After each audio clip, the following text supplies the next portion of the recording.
देहरादून में मुख्यमंत्री पुष्कर सिंह धामी ने आर्थिक स्थिति को मजबूत करने को लेकर मंथन किया और बैठक का आयोजन किया। मुख्यमंत्री पुष्कर सिंह धामी ने मुख्यमंत्री आवास स्थित मुख्य सेवक सदन में प्रदेश के आर्थिक स्थिति को सशक्त बनाने के लिए कृषि, बागवानी, उद्योग, व्यापार और बाकी समूह के प्रतिनिधियों के साथ चर्चा की। इस दौरान मुख्यमंत्री ने कहा कि हम सबको मिलकर उत्तराखंड को सशक्त राज्य बनाने का संकल्प लेना होगा। उन्होंने कहा कि इस संवाद के प्राप्त होने वाले सुझावों को आगामी बजट में समावेश करने के प्रयास किए जाएंगे। प्रदेश के विकास में जन सहभागिता को जरूरी बताते हुए मुख्यमंत्री ने कहा कि सरकारी क्षेत्र में रोजगार के अवसर सीमित हैं, इसलिए हमें स्वरोजगार के माध्यम से रोजगार देने को आंदोलन बनाना होगा। समस्याओं और सुझाव को भी हमें मिलकर समाधान ढूंढना होगा। मुख्यमंत्री ने कहा कि ग्राम चौपाल जन समस्याओं के समाधान और उनके सुझाव को जानने का माध्यम बन रहे हैं। उत्तराखंड विधानसभा बजट सत्र गैरसैंण में 13 मार्च को शुरू होगा। एक तरफ जहां राज्य सरकार बजट सत्र को ऐतिहासिक बनाने की कोशिश में लगी हुई है, तो वहीं दूसरी तरफ विपक्ष ने भी सत्ता पक्ष को घेरने की तैयारी कर ली है। पूर्व नेता प्रतिपक्ष और विधायक चक्रधर प्रीतम सिंह का कहना है कि बजट सत्र में सरकार को घेरने के लिए विपक्ष के मुद्दों की कमी नहीं है। अंकिता भंडारी हत्याकांड की सीबीआई जांच और प्रदेश के ध्वस्त कानून व्यवस्था के साथ साथ प्रदेश में बेतहाशा बढ़ती बेरोजगारी, भर्ती परीक्षाओं में हो रही नकल, बढ़ती महंगाई, ठप होती हुई अर्थव्यवस्था, अवरुद्ध विकास कार्य, लोकायुक्त की नियुक्तियां और वो भी गैरसैंण पर दोहरा चरित्र सहित अनेक मुद्दे विपक्ष के पास हैं और अब विपक्ष उनको घेरने की कोशिश करेगा। आप देख लीजिए प्रदेश की बिगड़ती हुई कानून व्यवस्था, अंकिता भंडारी हत्याकांड और तमाम घटनाएं प्रदेश के अंदर घटी, उस पर हम सरकार को घेरने का काम करेंगे। बेरोजगारी का मुद्दा सबसे महत्वपूर्ण मुद्दा है और जिस तरीके से प्रदेश के अंदर आए दिन हर परीक्षा में नकल हो रही है, तो इस मुद्दे को हम सदन के अंदर उठाने का काम करेंगे। महंगाई अपने चरम पर है। होली का जो तोहफा सरकार ने दिया, गैस की कीमतें बढ़ा करके, महंगाई एक मुद्दा है। अर्थव्यवस्था पूरी तरीके से ध्वस्त है। विकास के कार्य अवरुद्ध है। सरकार ने कहा था कि हम इस प्रदेश के अंदर मजबूत लोकायुक्त लाएंगे। 5 साल पहले के गुजर गए, 1 साल ये भी गुजर गया है। 6 साल में लोकायुक्त नहीं ला पाई सरकार। तो मैंने कहा ना कि तमाम मुद्दे हैं, विषयों को लेकर हम सरकार को घेरने का काम करेंगे। देहरादून के ओएनजीसी के कम्युनिटी हॉल में बिहारी महासभा की तरफ से होली मिलन कार्यक्रम का आयोजन किया गया। इस कार्यक्रम में बिहारी महासभा की ओर से बच्चों और महिलाओं ने कार्यक्रम में शिरकत की। कार्यक्रम में कई रंगारंग कार्यक्रम भी आयोजन किए गए। इस दौरान बिहारी महासभा के अध्यक्ष लल्लन सिंह ने सभी को होली की शुभकामनाएं दी और उन्होंने कहा कि जब एक मंच पर हमारा समाज इकट्ठा होता है तो बहुत ही अच्छा लगता है।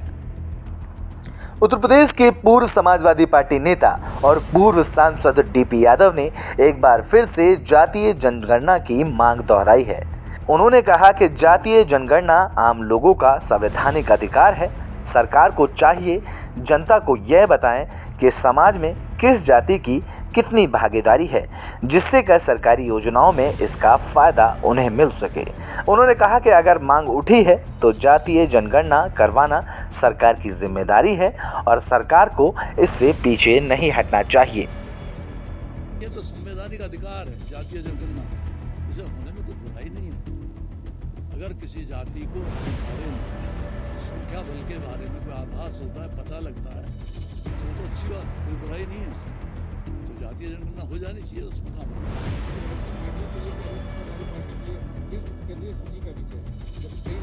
नहीं, सूची का विषय किसी का हो, लेकिन संवैधानिक तौर तरीके से देश और प्रदेश चलता है और संविधान में जातीय जनगणना का नाम निहित है, लिखा है। उस गणना से किसी का भी कोई नुकसान नहीं है, ना केंद्रीय सरकार का, ना प्रदेश सरकार।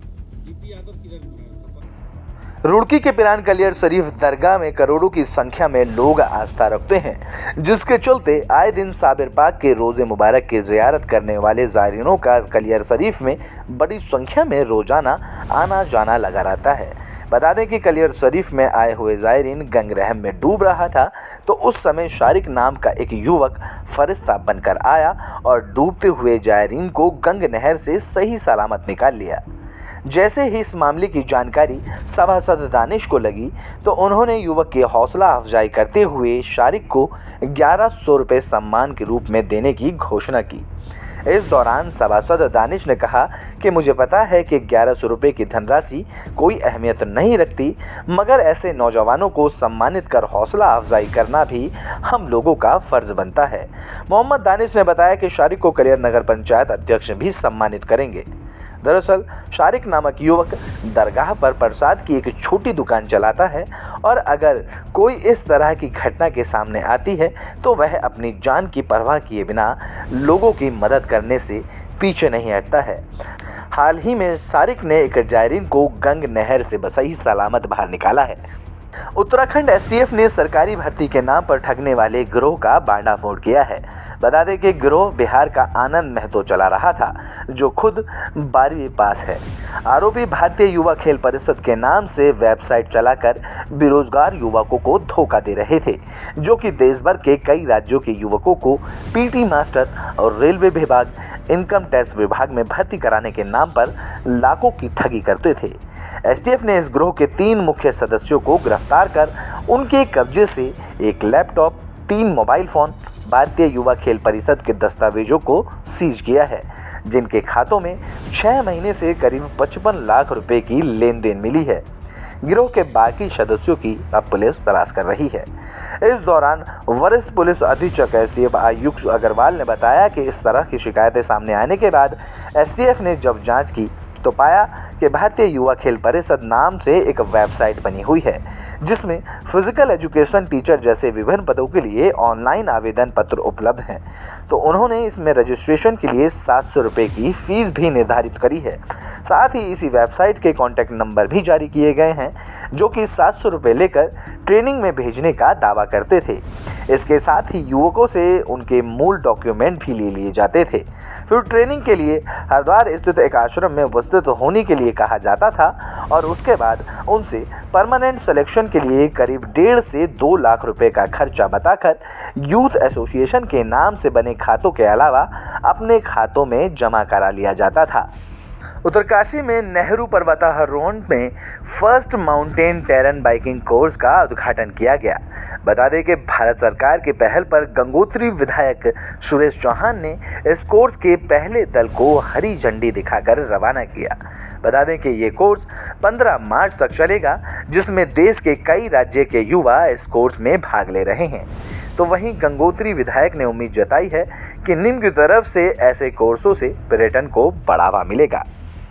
यहाँ पर एमटीबी का कोर्स भारत सरकार के रक्षा मंत्रालय द्वारा पहली बार यहाँ पर इसकी शुरुआत की जा रही है और हम सबका सौभाग्य है और बहुत अच्छा लगता है। हम भारत सरकार का भी आभार व्यक्त करते हैं और हमारे जो नेहरू संस्थान के हमारे जो पूरी टीम है, हमारे प्रधानाचार्य वाजपेयी जी से लेके और सभी लोग, उन सबको बहुत बहुत बधाई देता हूँ। यहाँ पर पूरे ऑल इंडिया बेसिस पर यहाँ पर इस परीक्षण में जो है प्रतिभागी जो भाग ले रहे हैं उनको भी बहुत बहुत शुभकामनाएं देता हूँ और एक बहुत अच्छी शुरुआत पर्यटन के क्षेत्र में और जो हमारे हिमालय के क्षेत्र में एक नया कोर्स जो किया जा रहा है, इसके लिए यहाँ के युवाओं को, यहाँ के पूरे उत्तराखंड वासियों को और पूरे देशवासियों को यहाँ पर बहुत लाभ मिलेगा।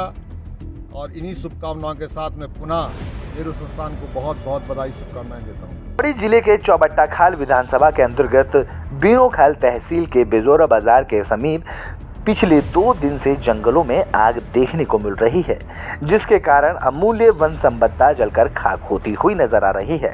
वहीं जंगलों में लगी आग के कारण जंगली जानवरों को भी खतरा बना हुआ है। दरअसल सर्दियों में बारिश कम होने के चलते जंगलों में नमी ना के बराबर है, जिसके कारण फरवरी और मार्च के महीने से ही जंगलों में आग की घटनाओं ने दस्तक दे दी है। वहीं जंगलों में आग लगने की घटनाओं पर वन विभाग और राजस्व पुलिस के लिए अभी अभी भी परेशानी का सबब बना हुआ है। इस दौरान स्थानीय लोगों का कहना है कि जंगलों में लग रही आग की घटनाओं का संज्ञान लेते हुए विभाग को ठोस कदम उठाने चाहिए। तो वहीं उन्होंने कहा कि सर्दियों में बारिश और बर्फबारी कम मात्रा में हुई है, जिस पर जंगलों को हो रहा नुकसान किसी आपदा से कम नहीं होगा। जंगल में आग लगने की घटनाओं का विभाग को संज्ञान लेना चाहिए और जितना जल्दी हो सके इन घटनाओं पे कोई ठोस कदम उठाने की ज़रूरत है। अगर हम समय पे ऐसी घटनाओं को रोकेंगे नहीं तो एक आपदा इसे कह सकते हैं जो कि आने वाली है, क्योंकि इस बार सर्दियों में बारिश और बर्फबारी ना के बराबर हुई है। पौड़ी में वनाग्नि ने अपना विकराल रूप दिखाना शुरू कर दिया है। बता दें कि चौमासुधार के घड़िया गांव के जंगलों में लगी भीषण आग अब आवासीय भवनों के करीब पहुंच रही है। ग्रामीणों ने वनाग्नि की सूचना प्रशासन को दी है, जिसके बाद खुद उप जिलाधिकारी सतपुली संदीप कुमार वनाग्नि की सूचना मिलते ही मौके के लिए रवाना हुए, जहां काफ़ी मशक्कत के बाद वनाग्नि पर काबू पाया गया। दरअसल आग की लपटें सोलर प्लांट और ग्रामीणों के खेत तक पहुंच गई थी। इस दौरान उप जिलाधिकारी ने बताया कि इन्होंने ग्रामीणों से अपील की है कि कोई भी व्यक्ति जंगलों में आग लगाते हुए पाया जाता है तो इसकी सूचना फौरन ही प्रशासन को दें, जिससे कि प्रशासन उस व्यक्ति के खिलाफ FIR दर्ज कर पाए और आगे की कार्रवाई करे। काशीपुर से नगीना के बीच चलने वाली प्राइवेट बस में अचानक आग लग गई। बता दें कि बस में 30 यात्री सवार थे। आग लगते ही उनमें चीख पुकार मच गई, जहां एक फैक्ट्री के कर्मचारी ने आग बुझाकर सभी को सुरक्षित बाहर निकाला। इस दौरान FSSO महेश चंद्र ने बताया कि उन्हें सूचना मिली थी कि ग्राम ध्यान नगर स्थित श्री राम सॉल्वेंट फैक्ट्री के पास UP नंबर की बस में आग लग गई है। मौके पर मौजूद श्री राम फैक्ट्री के कर्मचारियों ने आग पर काबू पाया। बता दें कि आग से बस का गियर बक्सा पूरी तरह जल गया है। बताया जा रहा है कि शॉर्ट सर्किट के चलते बस में आग लगी थी। जाना था, ट्रेन में से उतर के इसमें बस में बैठे थे, सारे सामान जल गया जो था, भी थे, कपड़े भी थे, चांदी की चीज़ें भी थी। तो क्या ये है था आपके सामने? अभी बात नहीं चल रही, ऐसी है गोलम गोल।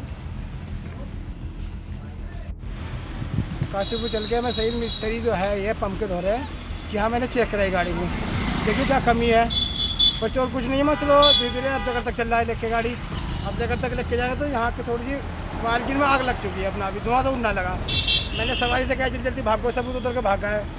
तो बस इतनी बात आग लगी, सब उतर के भाग गए, बस अपना अभी आग लग गई। मशीन में कोई गड़बड़ नहीं है, कोई बात नहीं है, बस खाली वार्किन में कोई टच हो गया होगा शायद, वार्किन में आग लग के उससे आग लगती है।